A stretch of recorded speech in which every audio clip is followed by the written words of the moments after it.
প্রতিদিন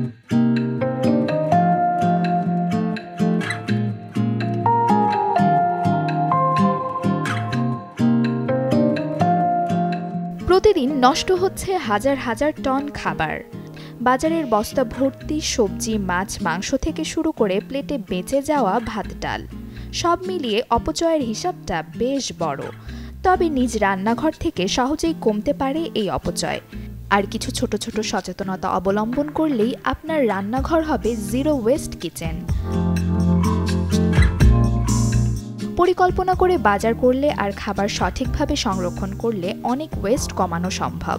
zero West kitchen মানে শুধু খাবার ফেলে দেওয়া কমানো নয়, বরং সব কিছুরই পূর্ণ ব্যবহার করা।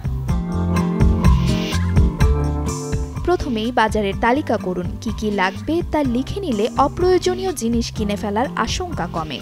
সেই সাথে ফ্রিজের দিকে নজর রাখুন, মাঝে মধ্যে মনের ভুলে একই জিনিস কিনে ফেললে বাড়তে পারে অপচয়, তাই সপ্তাহে একদিন ফ্রিজ গোছাতে পারেন।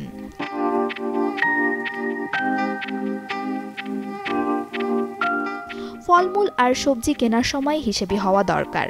পচনশীল পণ্য বেশি পরিমাণে না কিনে নির্দিষ্ট সময় পরপর অল্প পরিমাণে কিনলে নষ্ট হয়ে যাওয়ার ভয় থাকবে না।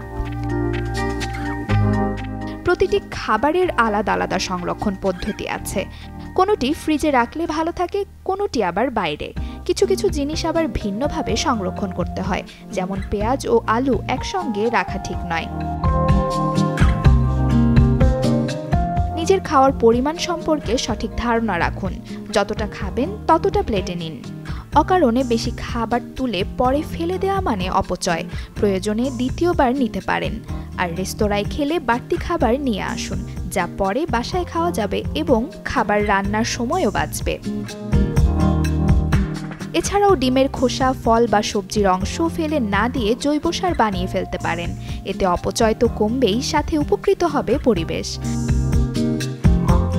খাবার বাঁচানো মানে শুধু নিজের টাকা নয়, পৃথিবীর সম্পদও বাঁচানো। ব্যক্তিগতভাবে এসব ছোট অভ্যাসই সম্মিলিতভাবে বড় পরিবর্তন নিয়ে আসতে পারে।